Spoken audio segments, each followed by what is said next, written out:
Ayusin mo pa rin na akong sumaksa kay Kasmir. Grizela, kilala mo ko. Sa tingin mo ba magagawa ko yun, ha? Minsan mo nang iniligaw si Kasmir na muntik na nang ikapahamak. Paano ko nakakatiyak na hindi mo na siya gagawan ulit ng masama? Ganun ba talaga kahirap na paniwalaan na ako ngayon, ha? Nagtataka nga rin ako sa sarili ko, Eric. Ikaw ang aking inaasahan nung nagsisimula pa lamang ako sa mundong ito. Kaya daling naniwala ng aking puso na ikaw ang aking Prince Charming. Ngunit kapag labis kang nasaktan, kahirap ng bilang magtitiwala. Parang sugat sa puso na kay tagal humilo.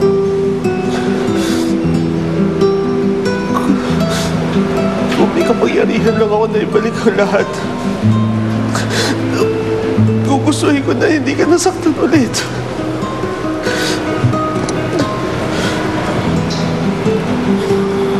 Tapusin mo na ang alaala mong iyon, Eric. Dahil maski na ano mangyari, hindi na muling titibok ang puso ko para sa iyo. Hindi ikaw ang lalaking nakalaan para sa akin. Crescenta, huwag mo gagawin sa akin ito. Sige na, bigyan mo lang ako ng chance. Gagawin ko lahat. Mahalin mo lang ulit ako. Patawarin mo ako. Hindi ka na magagawa yun, Eric. Kaya iwan mo na lamang ako.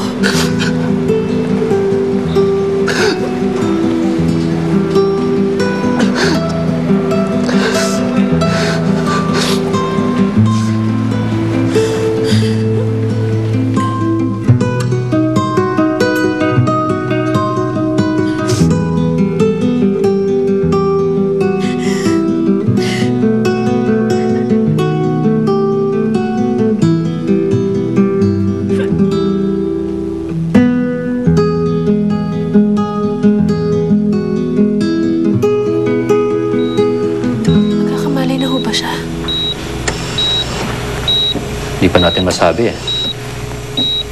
Hindi pa bumabalik sa normal ang kanyang vital signs eh. Balik na lang ako mamaya.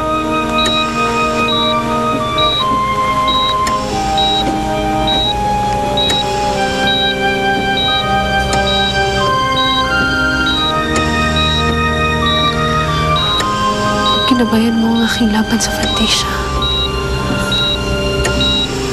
Sabay tayong lumisan doon. Kaya't sana'y sabay din tayong makabalik ng ligtas. Kaya't gumising ka na, Kasmir. Huwag mo naman sana akong iwan. Hindi ka mapapadpad sa lugar na ito nang hindi dahil sa akin. Kaya't patawad kung ikaw ay nadamay.